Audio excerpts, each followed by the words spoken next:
Hai, Assalamualaikum dan salam sejahtera semua. Okey, kembali lagi bersama saya di MRZ Vlog dalam segmen Tips Auto. Okey, untuk konten pada kali ini, saya bukanlah ingin berkongsi berkenaan dengan tips-tips auto yang seperti yang saya buat sebelum ini, tetapi saya lebih kepada berkongsi. Okey, berkongsi pengalaman berkenaan dengan kereta saya sendiri, iaitu Isuzu D-Max V-Cross 3.0 Automatic.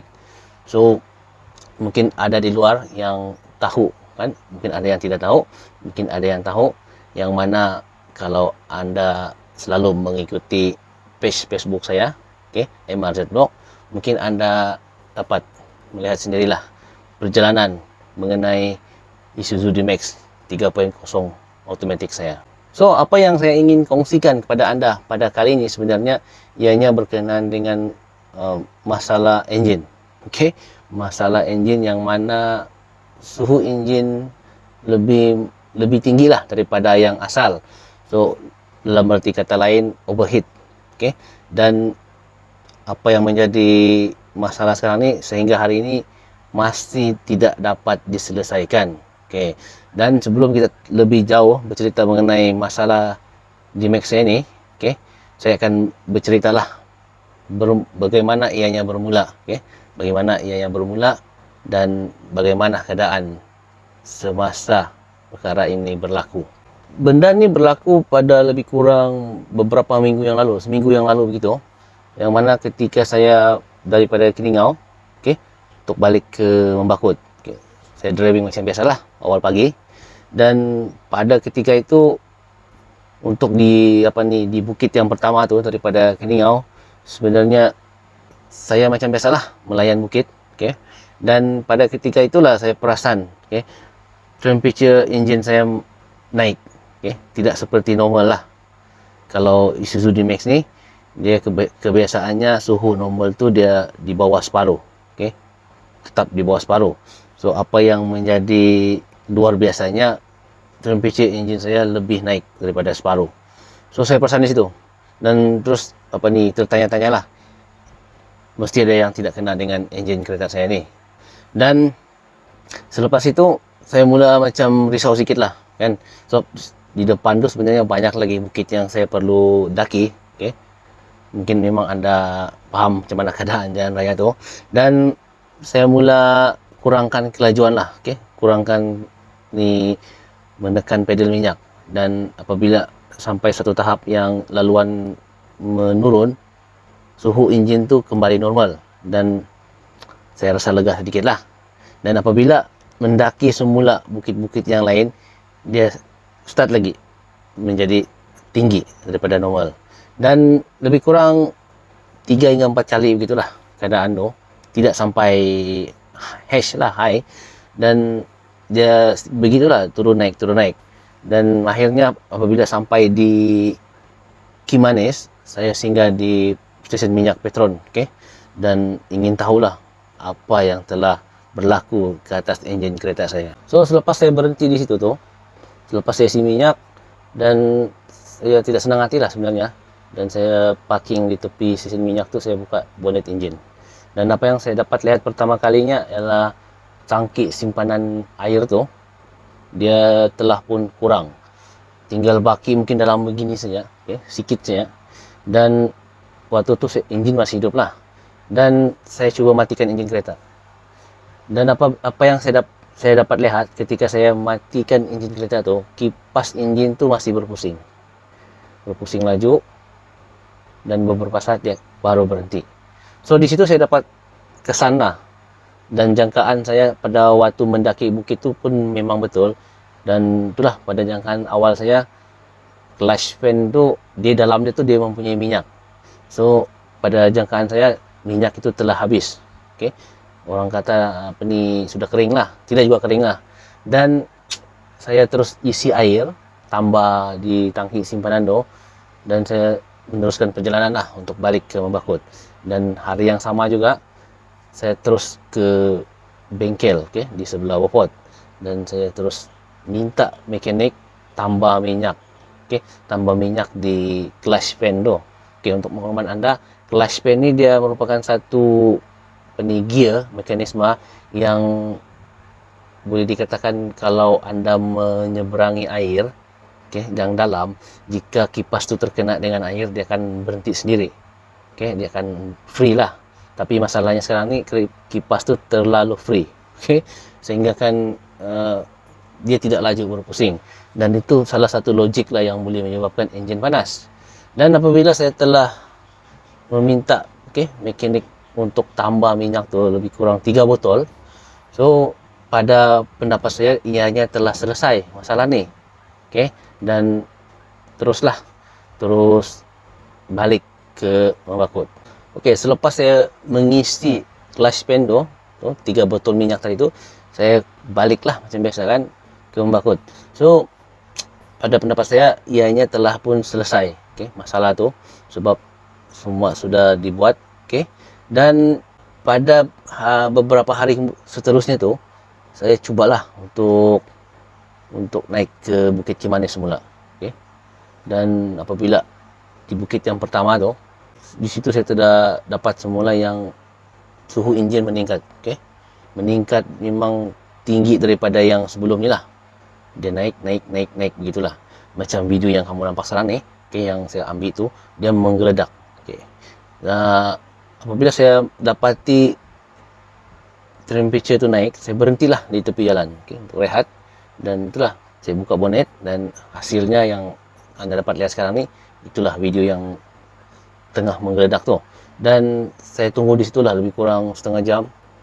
Saya tunggu sampai air di tangki simpanan tu menggeledak berhenti, dan saya tambah sedikit. Kebetulan tempat saya berhenti tu ada pipe air, hose air yang selalu lori rehat di situ kan. So saya cuma tambah air lah dan rehat. Dan apabila lebih kurang setengah jam begitu, saya cuba hidupkan enjin semula dan dapat tengoklah suhu enjin kembali normal. Dan kalau saya teruskan, saya cakap ke hadapan lebih kurang ada 3 hingga 4 bukit lagi yang lebih tinggi. Dan akhirnya saya berpatah balik lah. Saya batalkan perjalanan untuk ke Keniau. So saya patah balik turun, dan dalam masa perjalanan turun tu sampai ke bawah, enjin kereta saya normal. Begitu juga dengan jalan yang rata lah, normal, walaupun saya memecut dengan laju. So ketika saya tengah turun daripada Bukit Kimanis tu, tengah driving tu, saya berfikirlah apa yang menyebabkan masalah ni berlaku lagi. Enjin panas tu. Dan sambil saya driving tu, saya cuba tanya kawan-kawan lah, mekanik yang saya biasa, yang kenal. Dan ada yang bagi pendapat kemungkinan besar clutch fan saya tu telah mengalami kerosakan. Walaupun ianya telah ditambah minyak kan. Jadi saya terfikirlah mungkin logiknya juga clutch fan tu telah rosak. Dan saya sempatlah turun ke papar untuk cari benda tu. Dan saya jumpalah part tu. Tapi malangnya part itu bukanlah original. Dia aftermarket lah. Dan saya cuba hubungi kedai yang saya biasa di Kota Kinabalu, dan saya dapat barang original. Yang orang cakap Isuzu made in Thailand, original part. Dan dia ada stok lah. Dan saya cuba tanya harga memang agak keras lah untuk yang original ni. So walaupun bagaimanapun, pada pendapat saya lah kan, adalah lebih baik beli yang original, sebab benda ni orang cakap ianya penting untuk part-part enjin. Dan akhirnya pada keesokan harinya tu, saya dapatlah turun ke Kota Kinabalu untuk menggantikan part tu. Jadi so saya beli part tu dan saya pasang. Perasaan tu mungkin musim tu rasa tenang lah kan. Dan akhirnya saya cuba saya cuba sekali lagi untuk mendaki bukit. Kali ini saya cuba di Kota Kinabalu yang orang panggil Bukit Kokol. Bukit tu pun boleh tahan jugalah tingginya di kawasan Kinabalu. Dan seperti biasalah, dalam pemanduan saya daripada kedai tu ke tempat tu, jalan rata tu, memang tidak menunjukkan apa-apalah peningkatan suhu pada enjin. Dan cuma apa yang saya perasan, yang sebelum saya mendaki bukit tu, ketika saya menggunakan aircon saya menjadi panas. Dan di situ saya dapat tahu bahawa enjin tu sebenarnya ingin overheat, tapi dia tidak menunjukkan perubahan pada transmisi enjin. So saya teruskan juga perjalanan tu untuk mendaki Bukit Kokol. Dan bukit yang pertama tu saya mendaki, ianya kembali panas. Dan naiklah daripada yang normal tu, dan saya berhenti tepi jalan. Saya berhenti tepi jalan, saya matikan enjin dan saya buka bonet. Saya tengok di tangki simpanan tu menggeledak lagi. tapi tidak kuatlah seperti yang sebelum ini. Dan saya jangkakan memang tidak akan selesai masalah ni, dan ternyata yang saya ganti itu tidak membantu. Okey, tidak membantu langsung. Dan saya turun baliklah selepas kereta tu sejuk, saya turun balik ke bengkel lain. Ke bengkel lain untuk bertanyakan apa lagi masalahnya. Dan bengkel lain menyatakan kemungkinan termostat dan pump air. Dan saya layan idea mereka tu. Saya suruh orang ganti. Saya suruh ganti termostat, saya suruh ganti water pump. Dengan cap sekali tu, penutup tangki air tu saya ganti baru. So, macam biasalah, semua sudah ganti, isi air, dan sambil itu dia bagi idea lah. Kemungkinan besar dia cakap tangki air tersumbat. So, malangnya pada masa tu tidak sempat untuk buat tangki air ni. Jadi, saya tangguhkan lah. Okay? Buat benda yang boleh dibaiki masa tu. Dan saya balik. Bila sudah siap semua, pasang, isi air, saya balik ke Mbakut. So, dalam perjalanan tu, saya memecut sedikit lah di jalan rata. Dan pada masa itu, enjin kembali panas. Satu bah daripada normal. Saya mula risau. Alamak, cakap sebelum ni jalan rata tidak naik rem pressure. Tapi kali ini dia naik. So, saya perlahan-lahan lah untuk balik ke Mbakut. Okay? Alhamdulillah jugalah. Suhu enjin tu dia naik sekejap, dia turun. So, musim tu saya bergerak waktu malam. Alhamdulillah lah, mungkin malam tu suhunya agak sejuk kan, jadi tidaklah banyak perubahan pada suhu enjin. Dalam perjalanan tu kebanyakannya suhu normal lah, dan sampai ke rumah. Dan saya tidak senang hati lah. Okay? Masalah tu tidak selesai, dan keesokan harinya saya sambung lah misi. Okay? Misi untuk mencuci tangki air. Cuci tangki air ni saya ke Beaufort sebenarnya, sebab jauh lagi kan kalau mau ke KK. So saya ke Beaufort. Bila sampai ke Beaufort tu, dia orang buka lah tangki air tu. Dan dalam masa mau buka tu, tukang cuci tu bagi tahu kemungkinan besar kau punya tangki air ni, dia cakap ada bocor, ada leaking. Sebab kami nampak ada putih-putih. Putih-putih tu hasil daripada coolant. Okay? Sebab saya masih menggunakan coolant. So saya pun dua hati lagi. Berfikir, kalau betul dia cakap tu, logik jugalah kan. So, tidak jadi cuci tangki air tu. Sebab dia cakap ada macam ada crack. So, akhirnya dalam hari yang sama tu, saya terpaksa lagi bergerak ke Kota Kinabalu, dan akhirnya saya mengambil keputusan untuk hantar ke service center sendirilah. Okay, service center Isuzu di Kota Kinabalu. So, sampai di sana tu, mereka terus cek lah. Lepas sejukkan enjin sekejap, mereka cek menggunakan pressure khas yang digunakan seperti yang anda nampak dalam gambar ni. Okay, ada pressure khas. So mereka cuba bagi tekanan dengan radiator tu, dan saya nampak sendirilah waktu mereka test tu, tekanan angin tu cepat menurun, hilang entah ke mana. Okay, bila dia orang pump, dia naik, dia akan turun cepat, seolah-olah ada bocor, tapi tidak nampak di mana menitiknya air itu. Dan itulah, mereka cadangkan kereta tu ditinggalkan lah. Lagipun saya fikir pun patut ditinggalkan 2-3 hari begitu, supaya mereka dapat cek lah dengan senang kan. Dan mereka akan cuba bagi sejuk enjin tu, dan baru dicuba pressure ke atas radiator tu. So dalam beberapa hari yang lalu tu juga, ramailah rakan-rakan yang bagi pendapat, ramai yang bagi cadangan, bagi idea. Okay? Kemungkinan besar ini masalah, kemungkinan besar yang ini masalah. Dan sampai satu tahap tu, saya terfikirlah, kalau semua ni saya sudah buat, kemungkinan besar yang paling teruk lah, head gasket saya telah pun hangus. Okay, itu yang paling pilihan terakhir lah. Okay, head gasket telah hangus ataupun telah terbakar. Dan ada lagi yang lebih teruk, head menjadi bengkok. Okay, tapi dalam masa yang sama tadi, mereka sempat cek lah. Okay, mereka cuba uji. Okay, uji kalau gasket tu telah pun bocor. Sebab kebiasaannya kalau bocor gasket tu, air itu akan memancut keluar. Okay, memancut keluar, ataupun ada gelembung-gelembung udara di dalam radiator. Punya ni tidak ada. Okay, tidak ada berlaku begitu.